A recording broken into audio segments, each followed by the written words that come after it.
Y nada, y terminamos esa parte, dejo que ahí la clase, de paso para que puedan repasar de ser posible de una vez las lecturas para el sábado, no, no complicarlos con las clases, y ya el otro miércoles sí comenzamos puntual la clase y a la vez puedan tener el control de lectura, ¿no? El siguiente control de lectura. Y les dejo también, bueno, este fin de semana el trabajo. Entonces quedamos así, chicos, ¿ya? Eh, yo lo que voy a hacer es ahorita conectar y comienzo la explicación.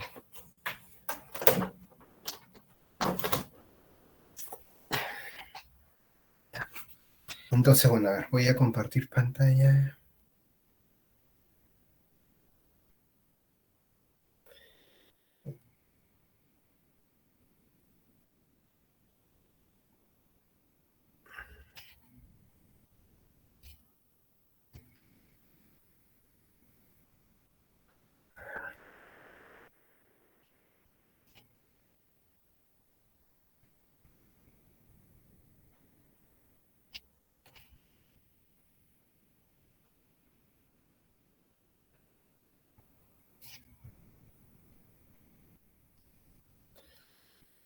A ver.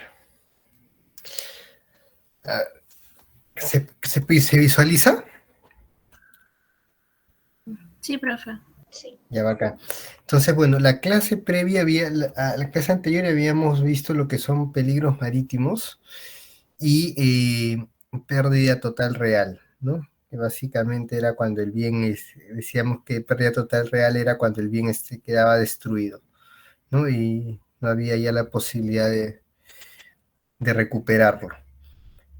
Ahora lo que vamos a ver es el concepto de lo que es pérdida total constructiva, ya que es bastante similar, como vamos a ver, tiene una pequeña diferencia, y luego de que veamos este concepto de manera rápida, vamos a aterrizarlo en un breve caso, un caso que se vio en el 2019, o sea, que se resolvió finalmente en el 2019 en la Corte Inglesa, la Corte Suprema de Inglaterra. Ok, entonces, a ver, empecemos. O a ver, ¿qué suponen? ¿Alguno de ustedes, por caso, quizás dentro de las prácticas de su conocimiento general, ha escuchado hablar de lo que es pérdida total constructiva o se le viene a la mente qué podría ser pérdida total constructiva, considerando lo que era pérdida total real que se habló en la clase pasada? ¿Se les ocurre? Profesor, en mi caso yo lo veo como una pérdida total, pero que se puede recuperar. O, o que de alguna u otra forma una parte de ese bien se puede recuperar. Ya, ¿quién participó, perdón? Guamán. Ah, Maricruz, ya. A ver, ¿alguien más, alguien más quisiera, además de Maricruz, intervenir? ¿Qué se les viene a la mente cuando hablamos de pérdida total constructiva? Lo que me importa, chicos, es que tengan ahí una respuesta así con criterio, no me tienen que dar la respuesta correcta. Eh, lo que sí me interesa es que tengan la intención de participar y que me den, así como lo explica Maricruz, que tenga, maneje un criterio, ¿no? ¿Alguien más se anima a participar?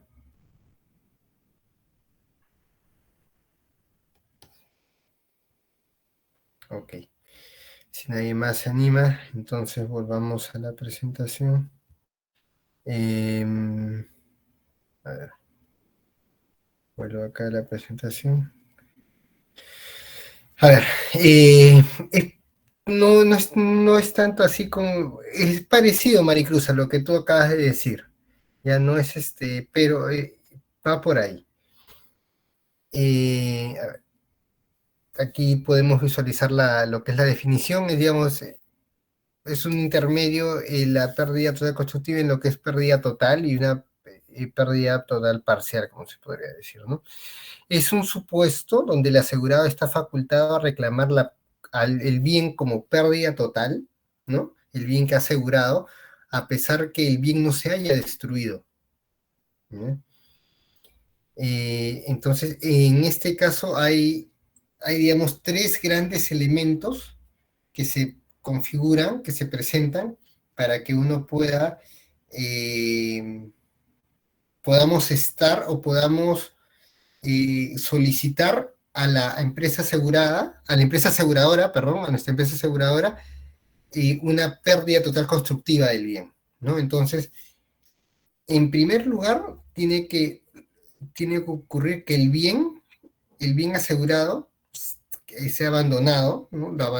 Sea abandonado porque ya no es posible considerarlo como una pérdida total real. En segundo lugar, es que de considerarlo como que el bien está totalmente destruido, con, eh, los gastos de su reparación excederían al valor del bien asegurado. Y tercero, sería que el asegurado debe notificar a la aseguradora una declaración de abandono. Son tres casos, tres situaciones que se tienen que dar para que estemos ante una pérdida total constructiva, ¿no? Primero es que la intención de abandonar el bien se abandona porque no se puede considerar pérdida total real. Segundo, los gastos de reparación del bien exceden al valor del propio bien, ¿no?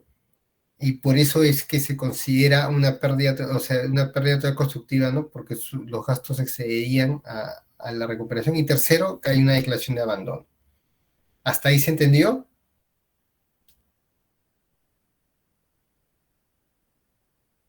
A ver, si no hay comentarios, quizá avanzo, a ver si ahí se entiende mejor, ¿no? Cuando decimos que el bien asegurado es abandonado por el asegurado, porque no es posible considerarlo como pérdida total real, quiere diciendo que el bien es abandonado por el asegurado con la intención de abandonarlo. Segundo, sin intención de retomar el bien, ¿no? Y sin la esperanza tampoco de recuperarlo. Eso, o sea, es ahí abandonarlo por completo, o sea, desprendernos del bien con toda la intención de no volver a tomar posesión del mismo, ni ejercer ningún derecho sobre esto. ¿Okay? Ese es, digamos, un primer punto a tener en cuenta. El segundo caso, no es de considerarlo pérdida total real, los gastos para su recuperación excederían al valor del bien asegurado. Quiere decir que la pérdida del bien no se produce porque el bien haya quedado destruido, sino que el costo de la reparación del bien, ese es el tema pasa por el costo que va a conllevar reparar el bien, ¿no? Que la reparación del bien es posible, o sea, no se ha perdido el bien por completo, sino que puede repararse. El asunto está en que no resulta conveniente a nivel comercial llevar a cabo la reparación porque el costo es mayor al valor del propio bien. Entonces a la aseguradora no le conviene tratar de ir por la reparación tampoco, ¿no? O sea, ni al asegurado le conviene ya porque el bien ya está totalmente, o sea, el costo va a ser mayor y la aseguradora también si trata de repararlo le va a salir más costosa a la misma aseguradora. ¿Hasta ahí queda claro, chicos, chicas? Sí, ahora sí, profesor. Ya, bacán. Entonces, habíamos hecho, ¿no? Hay un tercer elemento, ¿no? Para tener en cuenta en esta pérdida total constructiva, ¿no? La declaración de abandono, ¿no? Que es un documento. La declaración de abandono es un documento. Y es el documento con el cual el asegurado notifica a la aseguradora, ¿no? Su intención, ¿no? De trasladarle el bien a la aseguradora. O sea, decirle el bien ya se perdió, doy por perdido ese bien a pesar que aún puede existir, que aún pueda repararse, pero como ya es tan costosa esa reparación, entonces yo lo voluntariamente decido abandonarlo y te transfiero a ti todos los derechos, a ti aseguradora, todos los derechos sobre ese bien. Es decir, tú, asegurador, una vez que lo tengas, tú puedes, quisieras luego venderlo, ve tú ya qué haces con eso, pero yo lo declaro en abandono, o te comunico que yo lo declaro en abandono, o sea, me desprendo del bien, para que con esa declaración tú a mí me indemnices como pérdida total de ese bien, como si ese bien se hubiese perdido totalmente, ¿no? Esta notificación de la declaración de abandono tiene que hacerse en un tiempo razonable desde que el asegurado haya tomado conocimiento del siniestro. O sea, no se, no se puede dejar pasar mucho tiempo. Es el tiempo razonable, ok, tomé conocimiento del bien que se había abandonado, perdón, tomé conocimiento del bien que se había siniestrado, que su condición era ya de tal naturaleza que iba a ser, el valor de su reparación iba a exceder al valor del bien, entonces, habiendo tomado conocimiento de ello, yo inmediatamente comunico, habiendo tomado esa clase de conocimiento del siniestro, entonces notifico a la aseguradora la declaración de abandono del bien. De tal manera que, porque esto también le va a permitir a la aseguradora poder tomar una decisión pronta y que el bien no se deprecie más, no se dañe más, ¿no? Entonces, esa es la finalidad de que la notificación debe ser en un tiempo razonable y no dejar pasar mucho tiempo. Este punto vamos a poder abordarlo mejor en el caso que vamos a ver, ¿ya? Otro aspecto importante a tener en cuenta en lo que es la declaración de abandono es que eh, hay una situación en la cual la declaración de abandono ya no es necesaria, ¿no? Y es que si es que a la fecha en la que el asegurado toma conocimiento del siniestro y de la magnitud del siniestro, ¿no? El bien, ya el bien está ya en tal situación que para los efectos del asegurado no le genera ya ningún beneficio. Por ejemplo, no sé, que el daño sea de tal magnitud que ya ni perdón, aquí, a ver, permítanme, a ver, aquí cometí ¿me visualizan? ¿Estoy visualizando? Soy ya no ya. Ya no. No salen. Ya, lo que pasa es que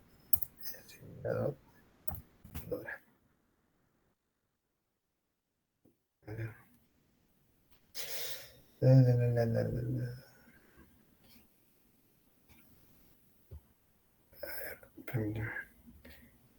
Hay un lapsus en la diapositiva que lo acabo de corregir. Wow.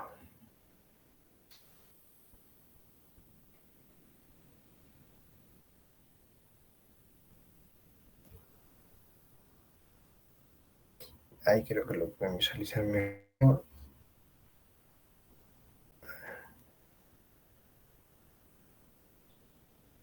Ya.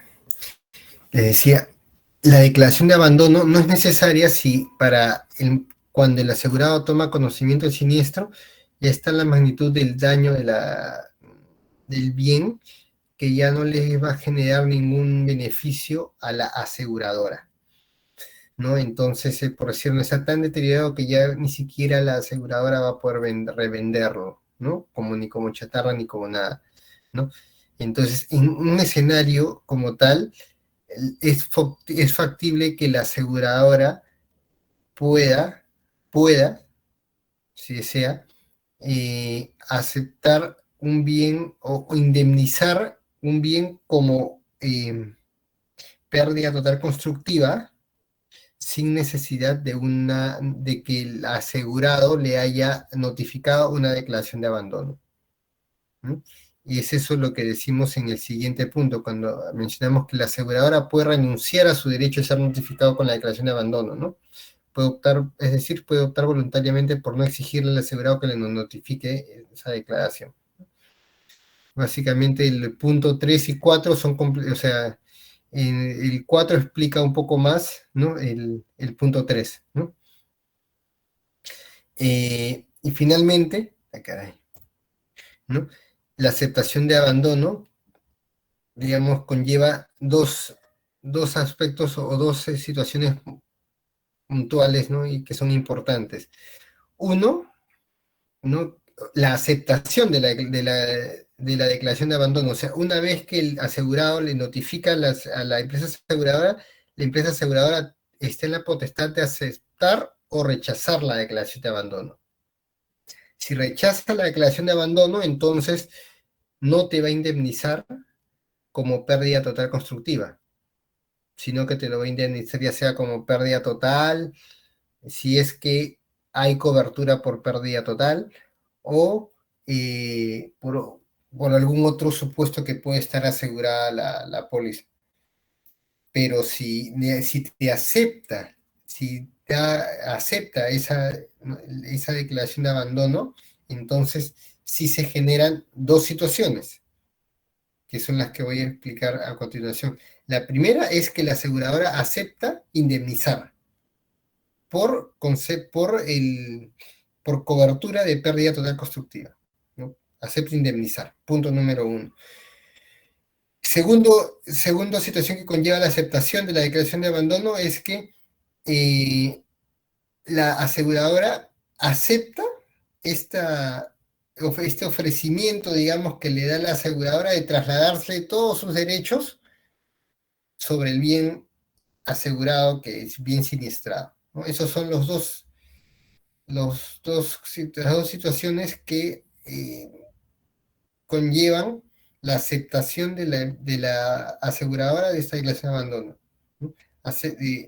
Indemnizar por pérdida constructiva y hacerse del bien, ¿no? Aceptar que el bien se le sea transferido y los derechos sobre ese bien le sean cedidos. ¿Se entendió ahí? ¿Queda alguna duda?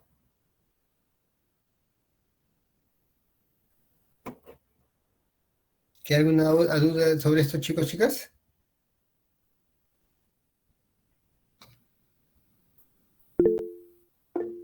A ver, algo han escrito por acá, creo. Sí, adelante, John. Sí, justo sobre la última parte, y que dice, no, la aceptación de la aseguradora, de la oferta recibida de la aseguradora, ¿no sería del asegurado? Tienes razón. A ver, en este momento. La aceptación de la asegurada de asumir la responsabilidad. La acepta, te refiere en el último, ¿no? La segunda, sí, en el último. La segunda, a ver, la aceptación de la aseguradora de la oferta recibida del asegurado, tienes razón.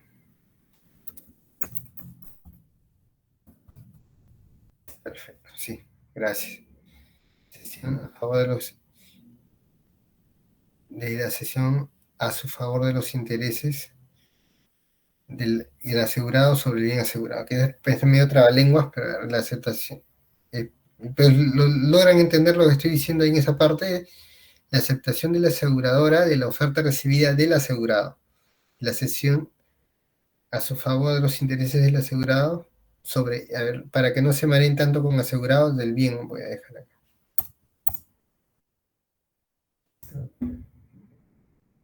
¿Y se entiende mejor?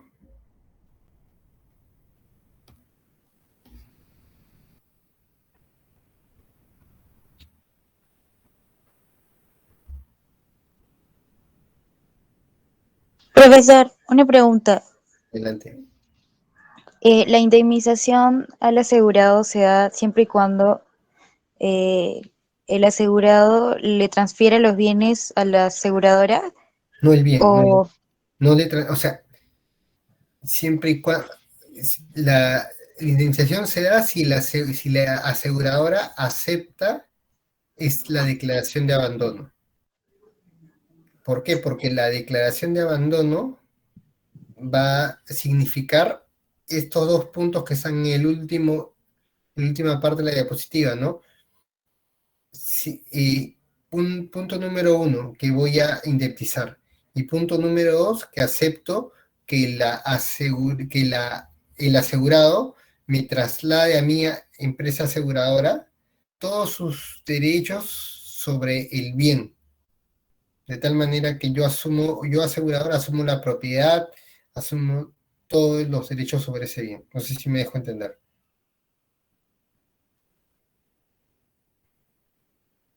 ¿Se entiende? O sea que en el caso de que no acepte la aseguradora, que se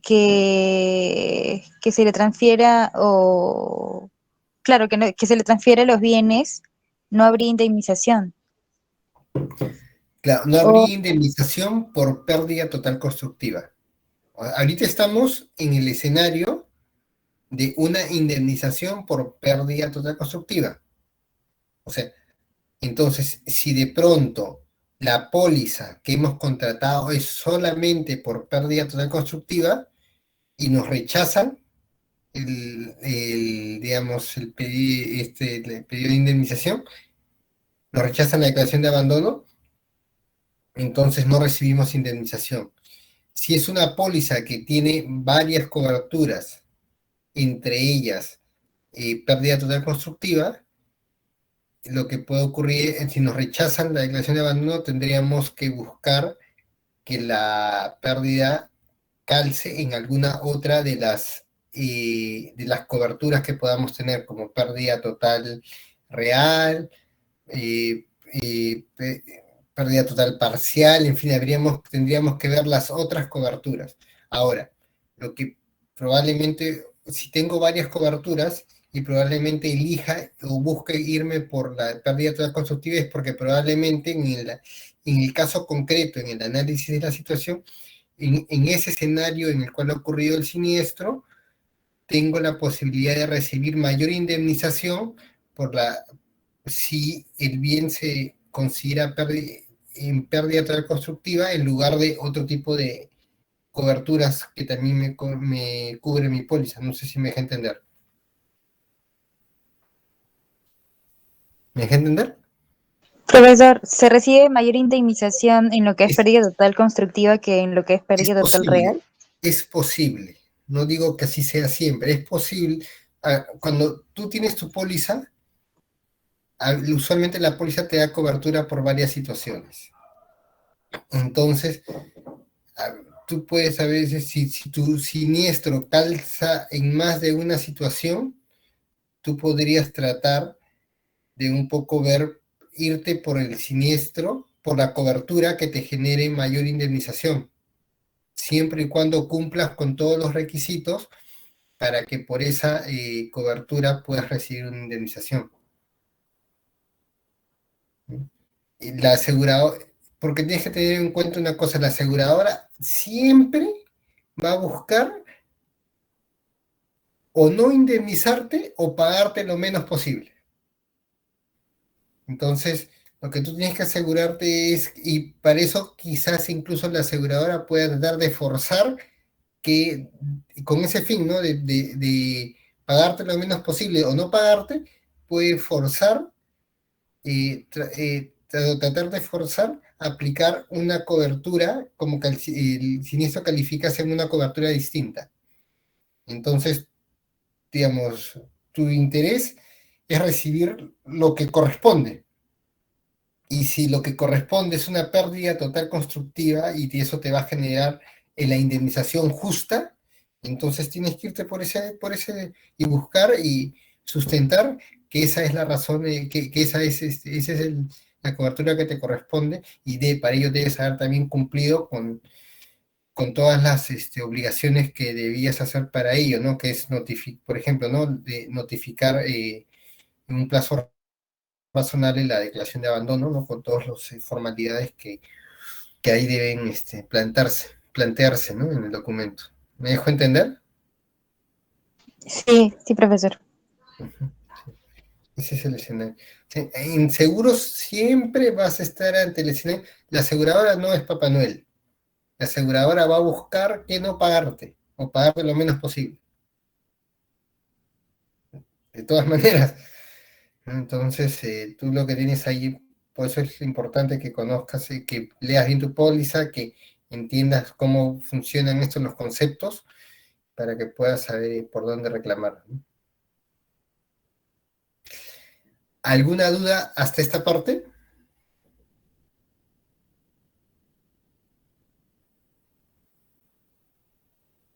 ¿Ninguna duda? ¿Comentario? Claro, profe. ¿Cómo? Que está claro, quise decir. Escuché. Está claro entonces. Sí, que mi internet está medio raro. Ya no te preocupes. Ya. Si todo está claro, entonces pasemos a ver el casito. A ver, el casito que les he preparado, bueno, aquí les voy a mostrar los antecedentes y de ahí les voy a un poco explicar el caso y, em, y les dejo la lectura, ¿no? Junto con el otro caso para poder tener ya el control de lectura este sábado. ¿Ok? Entonces, aquí en la diapositiva estoy colocando lo que son los antecedentes y luego ya con la lectura van a poder un poco entender qué más se desencadenó del caso. Los antecedentes del caso Renault, como les comenté, este fue un caso que se resolvió en la Corte Suprema de Justicia de Inglaterra, de Reino Unido. Se resolvió finalmente, la Corte Suprema es la última instancia, ¿no?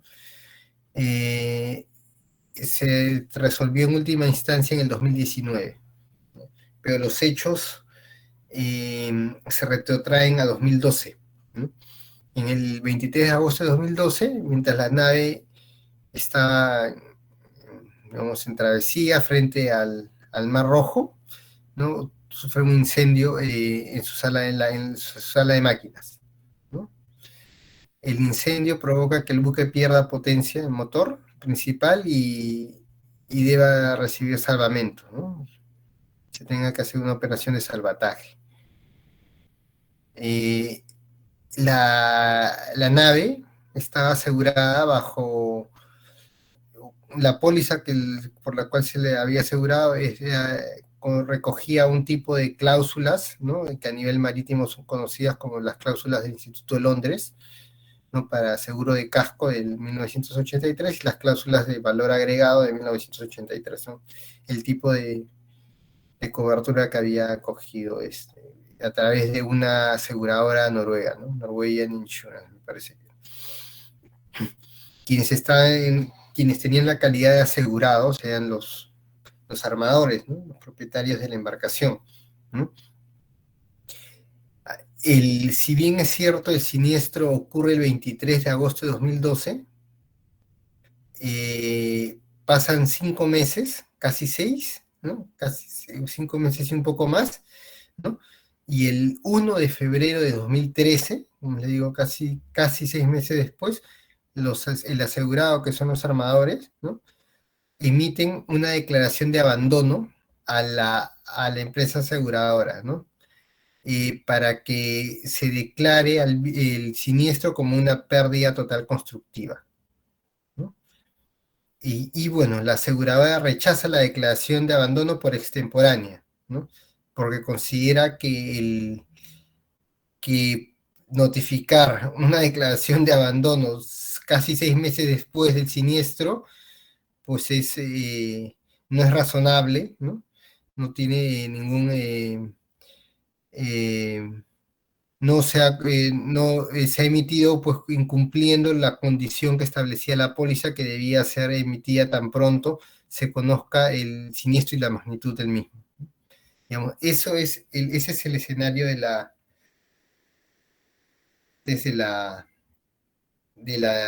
del caso.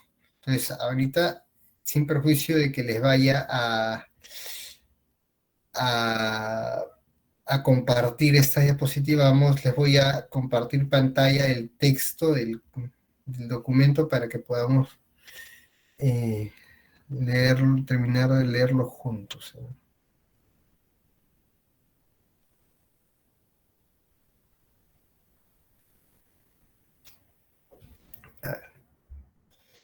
Esta es la lectura que les voy a dejar, ¿ya? Son 4 páginas, viene de la Asociación Venezolana de Derecho Marítimo, es de un documento de agosto de 2019. El artículo lo escribió una compañera mía del máster allá en Inglaterra. Aquí están los detalles, digamos, las partes. El caso Renos, usualmente los casos en la corte inglesa reciben el nombre, por ejemplo, cuando son de embarcaciones, reciben el nombre de la embarcación, digamos, que tiene principal del caso, ¿no? Las partes son, por un lado, está la empresa aseguradora, que es la Swedish Club, que es digamos, el club sueco, que es un club que brinda coberturas de seguros marítimos, por un lado, y por otro lado el armador, ¿no? Que sería el Connect Shipping y otros, ¿no? Este es el nombre de los jueces que la Corte Suprema que resuelven el caso. La fecha en la que se resolvió fue el 12 de junio de 2019. El tribunal que resuelve es, como les mencioné, la Corte Suprema de Justicia de Inglaterra y Gales. Y bueno, en la cita a través de la cual como que se codifican las resoluciones, ¿no? que resuelven los casos, y esta es la cita, de la cita en la cual se puede, como el código, ¿no? Que se puede, mediante el cual se puede encontrar este expediente en los sistemas de búsqueda de esta clase de documentos de acceso, ¿no? Que es de acceso restringido en Inglaterra. De hecho, este caso, si saben inglés, van a poder buscarlo con más facilidad. En realidad, en castellano yo he tratado de encontrar más información, pero complicado, ¿ya? No hay mucha información en castellano. ¿Ya? Como les digo, en inglés sí van a encontrar, sí encuentran información al respecto, ¿no? Entonces, bueno, aquí en la columna, todo lo que es la columna izquierda son los antecedentes de los que ya hemos hablado. En este caso se basa, habíamos visto la póliza, estaba regida por las cláusulas las cláusulas de seguros de casco de Londres del 83, y estaba sujeta a legislación inglesa, ¿ya? Este caso además tiene un punto, o sea, además de hablar de los aspectos que hemos mencionado, también tiene un punto adicional, ¿no?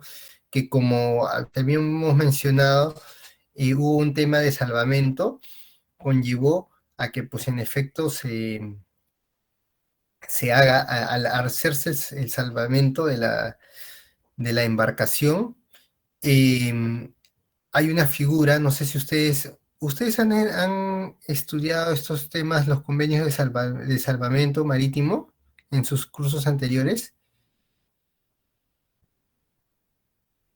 No pretendo entrar a detalle en eso, pero como se va a mencionar en una parte de la lectura, les hago la pregunta para si es que si es que de caso lo hayan estudiado, les va a ser más fácil entender algunas partes. ¿Me podrían confirmar si han visto en alguno de sus cursos estos convenios marítimos, como el caso de los convenios de salvataje, de salvamento marítimo?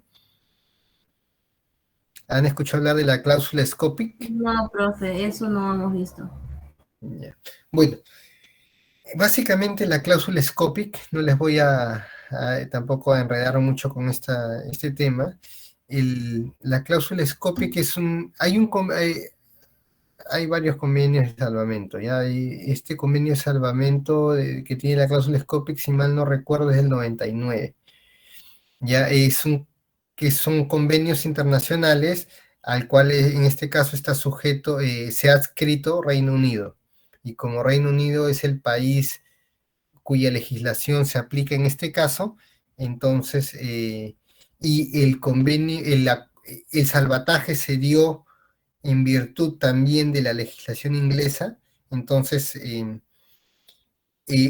se aplica esta cláusula SCOPIC, que es una cláusula por la cual se le, digamos, se le genera o se le reconoce a quien... ¿Saben lo que es salvamento? Bueno, para los que no saben lo que es salvamento, cuando una nave está en peligro en el mar y puede naufragar, puede hundirse, cabe la posibilidad que otras embarcaciones puedan ir a su rescate. Y esas son las naves, o otras, una de dos, o naves que están circulando por ahí, ven que está la nave en peligro y se acercan a ayudarla para evitar que se hunda, o puede darse el caso de que se contrate un salvamento. Ahí, por ejemplo, usualmente es a través de remolcaje, ¿no? Y se contrata a una empresa de salvamento para que te rescate, y al ocurrir ello y la nave pueda salvarse, estos convenios reconocen una cláusula SCOPIC por la cual se le reconoce un margen de ganancia a la nave que te realiza el salvamento, por una suerte de compensación, ¿no? Por todos los gastos que ha incurrido en la operación de salvamento. ¿Okay? Eso es el SCOPIC, ¿no? Una cláusula que te genera una compensación a quien te haya rescatado. ¿Sí? En fin, es básicamente eso, ¿no? Les comento eso porque luego vamos a ver en el caso que también se menciona eso, ¿no? Entonces, bueno, aquí pueden ver en la margen izquierda, ¿no? Que se menciona que se había pedido la pérdida total constructiva de la nave, pero que la aseguradora lo rechazó por considerar que era extemporánea, y se da la salvedad que, siendo la legislación inglesa la que se aplica en este caso, hay la ley inglesa de seguros marítimos, que es una ley bastante antigua de 2006, de 1906, el artículo 60.2 establece lo que es para esa legislación la pérdida total constructiva, ¿no? Que básicamente ocurre cuando el caso de los daños a un buque, ¿no? Este está tan dañado en virtud del riesgo que el costo por reparar excedería el valor del buque, ¿no? Entonces, aquí en el caso se señala, ¿no? Que debe haber una declaración de abandono para que el asegurador pueda aceptar una pérdida, indemnizar como pérdida constructiva. Entonces, bueno, el asegurado, el armador, presenta una demanda al recibir el rechazo de la aseguradora. Habíamos dicho que la aseguradora le dice: tú me has presentado tu declaración de abandono 6 meses después, entonces lo declaro, no te lo acepto. Entonces se presenta una demanda judicial, va a la Corte Suprema, ¿no? Porque rechaza en primera y segunda instancia, se declara que no va al lugar digamos, la pretensión del asegurado, porque tanto en primera y en segunda instancia los jueces consideran que había sido mal enviado el tema de extemporáneamente enviado la declaración de abandono. Entonces la Corte Suprema decide, pues recibe el caso, y hay dos puntos, ¿no? Que quizás son importantes a tener en cuenta, ¿no? Y estos dos puntos que vamos a hablar son un poco tangenciales al caso, pero que les va a servir a ustedes para que lo puedan relacionar con situaciones reales, ¿no? Por ejemplo, en este caso el asegurado, la nave, cuando pide que, dentro de su exigencia de que se le reconozca la declaración de abandono y que se considere una pérdida total constructiva de la embarcación, ¿no? Pide obviamente que al reconocérsele la indemnización se contabilicen los gastos en los que se incurrieron de manera previa a la declaración de abandono. O sea que la indemnización por pérdida total constructiva también abarque esos gastos previos a la declaración de abandono. Ese es punto número 1, ¿no? Y punto número 2 es que esta remuneración, esta compensación del SCOPIC que le hablé por salvamento, si es que esa compensación que se le pagó a quien salvó la nave, también debería formar parte de la indemnización, o sea, la aseguradora también debería, a la hora de indemnizar, cubrir ese gasto en el que incurrió que se incurrió para pagar esa remuneración SCOPIC. ¿Hasta ahí me dejé entender o medio que se han confundido?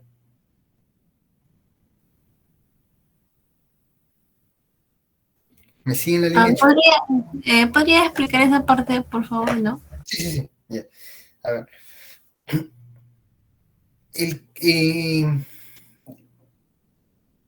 A ver, ¿cómo lo explico?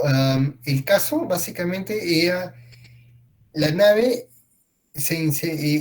tiene un incendio en las máquinas de las naves, ¿no? La sala de máquinas. La nave tuvo que ser rescatada, remolcada, para que pueda ser salvada. 5 meses después de ocurrido el incendio, el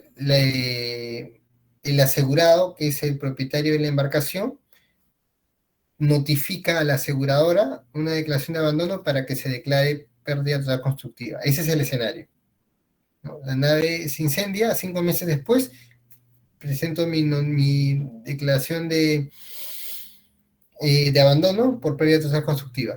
La aseguradora lo rechaza porque dice, me lo estás presentando más de 5 meses después, no es razonable, es extemporáneo. Ese es el escenario. Entonces esto llega, se judicializa, se le niega el pedido al asegurado en las dos instancias porque se dice que en efecto se presentó de manera extemporánea la notificación de la declaración de abandono. Sin embargo, como parte de la evaluación del caso, la Corte Suprema en última instancia quiere analizar 2 puntos adicionales vinculados al caso, ¿no? Uno es que el asegurado que quería ser indemnizado por pérdida total constructiva estaba considerando que los gastos incurridos previos a la declaración de abandono, o sea, los gastos, habíamos mencionado que el siniestro ocurrió en agosto de 2012 y que recién en febrero de 2013 se emite la declaración de abandono. Entonces, esos gastos que se incurrieron entre agosto de 2012 y 1 de febrero de 2013, que es cuando se notifica la declaración de abandono, todos esos gastos, dice el asegurado que deben formar parte de la indemnización que debería pagarle la aseguradora por pérdida total constructiva. ¿Ok? ¿Eso se entiende hasta ahí? Sí, profesor. Ok, entonces ese es el primer punto que analiza la Corte. ¿Se debe pagar o no esos gastos previos a la declaración de abandono? Punto número 2, hace un momento les había comentado la remuneración escópico, la remuneración escópica, que era esta cláusula, ¿no?, por la cual se reconocía una indemnización,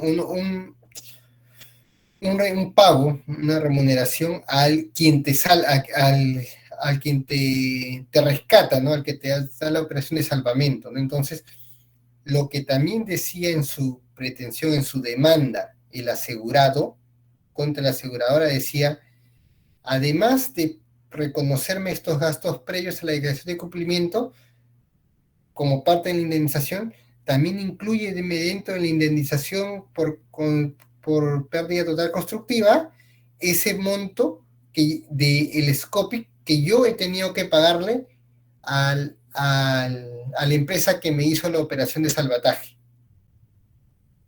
Quería recuperar ese monto a través de la aseguradora. ¿Se entiende esa parte?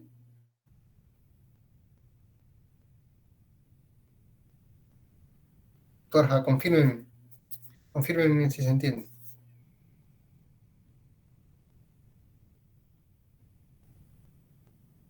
¿Se entendió? Chicos, no puedo ver si han escrito. Sí, sí. Ya. Entonces, estos dos puntos en particular son los que se van a, adicionalmente se van a evaluar en el caso, ¿no? Primero, dice, ¿no? Con relación a los gastos previos a la declaración de abandono, comenta, ¿no? Que ese aspecto, si bien es común en varios casos, no se había desarrollado en otros, o sea, los jueces no habían tenido oportunidad de, digamos, desarrollarlo a detalle digamos, en sus casos, ¿no? Y en este caso sí optan por plantear una posición, ¿no? Ellos básicamente lo que señalan es que los gastos por declaración, o los gastos previos a la declaración de abandono, sí deben ser incluidos como parte de la pérdida total constructiva, ¿no? Y básicamente lo que ellos consideran, ¿no? Es que, como aquí mencionan, ¿no?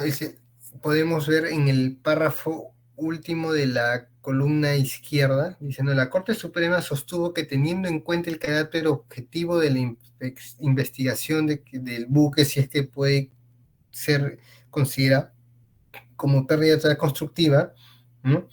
El daño mencionado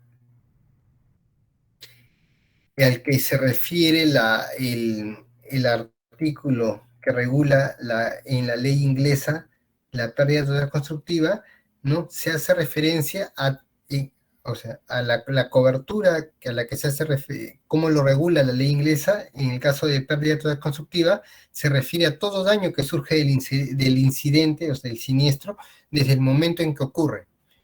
O sea, que no importa que la declaración de abandono se emita algún tiempo después, o sea, no la declaración de abandono no es el punto de inicio para reconocer los gastos, sino que incluso aquellos gastos que puedan haber ocurrido previos a una declaración de abandono, si esta declaración de abandono ha sido emitida en un tiempo razonable, y si estamos ante un caso en el que sí corresponde una indemnización, en el supuesto de que se estuviese en un caso ante se debe indemnizar, los gastos a indemnizar no son solo los que ocurran con posterioridad a la declaración, sino todos los gastos que haya originado el incidente, incluso previos a la declaración de abandono. Eso es lo que dice en este aspecto la Corte Suprema. En este caso en concreto, lo que dice es a ustedes, señores asegurados, no se les va a reconocer en este caso porque su declaración de abandono fue extemporánea, ¿no? Pero sí se reconoce que en general los gastos son incluso los previos a la declaración de abandono, o sea, son todos los gastos que se incurran desde el que ocurrió el siniestro. ¿Ok?